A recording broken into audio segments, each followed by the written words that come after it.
So I played rec ball at Fullerton Hills. I started when I was 4 years old.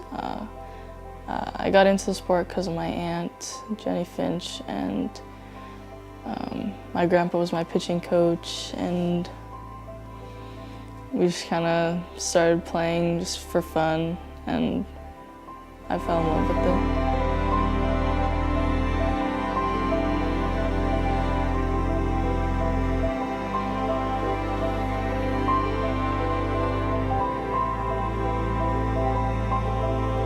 I think when I started playing with older age groups, I was at the same level as them, and I was able to keep up with older girls, and I was like, I could really do this.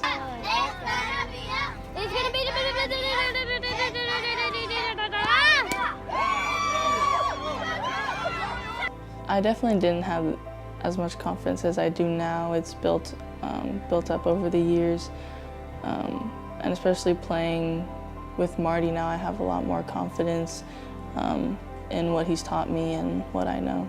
He's had a huge impact on my game and my life in general. He's my softball father, and he helps me become a better player and a better person by the way he pushes us. He expands our mindset and helps us grow. We left rec ball when she was 9, I think, going into being a 9-year-old. And so she had 2 years in 10U. Luckily, we played 4 years for one coach, who was Lydell McCullough for the Corona Angels. And her first year, we got 3rd place in PGF on a national level. So, you went from playing rec ball to being 3rd in the country already in your first year, which is insane. The next year, many of those kids that she played with, most of those kids went up to 12U, but she stayed down, played a 2nd year in 10U, and they won nationals. Most of the girls were coming off a rec ball, so just to be at a national championship and to have earned 3rd place out of all those incredible teams was just something incredible. And the fact that she was able to pitch in their championship game for most of it, was or not their championship, but their final game was amazing. But at that time, after the game, I saw her getting a little plastic baggie, and so girls were just kind of grabbing dirt from everywhere around, and she went to the mound and she said, this is in hopes that we come back. And she didn't use that term, but I hope to come back next year. So I just thought, okay, that's really cool and cute, how special. But the following year when we were back at nationals, we were kind of cleaning out her backpack, and there was the bag of dirt. And I asked her, what is this? And she goes, that's from last year. I've been carrying it the whole year. So for her, it wasn't just, oh, this is my hope that we get here. It was, we are coming back, and that dirt was her reminder. Malaya, what an amazing game. You had, we heard 9 strikeouts, 9 innings, complete game. That game had an ebb and flow, a little scary. You're down. What were you thinking? Were you ever nervous? When we had bases loaded, I was a bit nervous because I didn't want any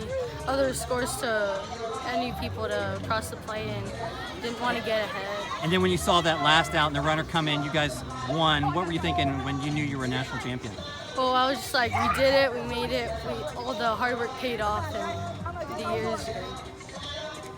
The Angels are national champions. How's it feel?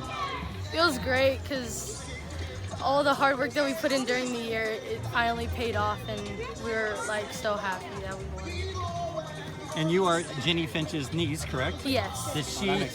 Does she help you with your pitching, your technique, your skills? Yeah, she gives me a lot of motivation, and she's one of my idols, and she always helps me whatever I need, and I really appreciate it. So you had your parents here, grandparents here, and we know she was watching, so yeah. Congratulations, another great pitcher in the Finch line. Thank you. She's also had the privilege of being able to see that if you work hard, that things can happen, you know, and work towards your goals.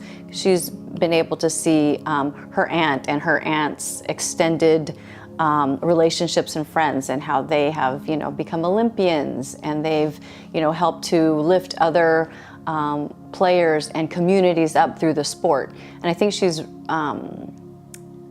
inspired by that, not just, you know, I don't know that Malaya's ever been about the accolades, honestly.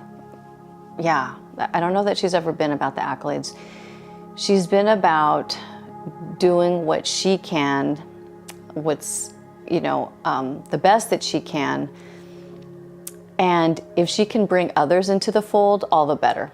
They're taking on a very good Fullerton team with a very, very good pitcher, Malaya Madgen Finch. Yes, relation, the niece of famous U.S. softball pitcher Jenny Finch. I use it as motivation to help myself get better and try and reach the level that she was at. It is a lot of weight to carry the same name, but I also just think it as like paving my own way and not really trying to emulate the same thing but make it my own. How good is Malaya? Well, that good. Disgusting pitch. So much velo, so much movement, so many Ks, 9 strikeouts, no walks in a complete game performance. Only a couple balls even left the infield. So on a ground out, and then Madgen Finch gets another weak piece of contact for the second out. We're gonna close this one out, retiring the final 12 batters in order. Fullerton advances to the semifinals with a 3-0 win. People will tell you when she's on the mound, you can't tell if we're winning or losing because she doesn't express it in that way. Like, you can never tell. She's just she's very steady. And that's kind of who she is. It's like, you know, steady turtle wins the race kind of thing.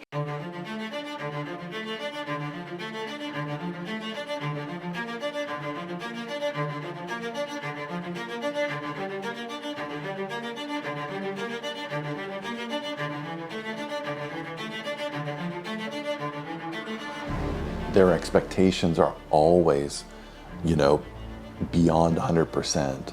And even in practice is often ratcheted up at 120% to the point where games almost seem kind of calm and under control. And when your expectations are just through the roof, then the kids always know where they need to succeed, where do they need to come in at, where do they need to hit that mark in order to play at that level. And Marty and Lydell both almost never take a pitch off. And, you know, if they are not taking a pitch off and they're holding the catchers and the pitchers accountable to the level of every pitch, where did it come in? You know, should that have been a rise or lower or higher, or depending on what the count is, they're always having to meet that expectation pitch by pitch by pitch. And you just don't see that. I mean, number one, the level of just their own impassioned coaching style, you know, is hard. I mean, I don't know how they do it. I tell Danielle all the time that they must just go home and collapse, because they are just intense from go all the way until they leave the field. And that intensity really holds the kids accountable and shows them what the expectations are.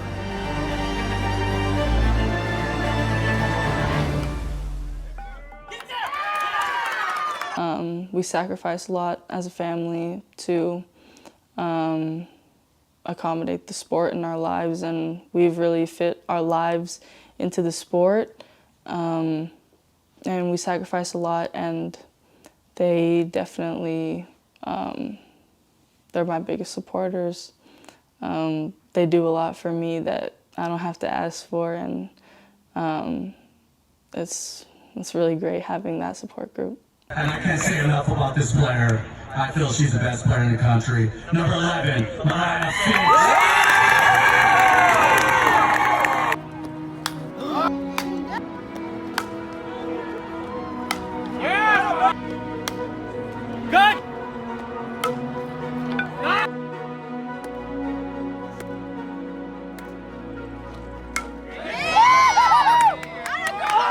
My goal is always to go to the Olympics. I want to play for the USA team and represent my country.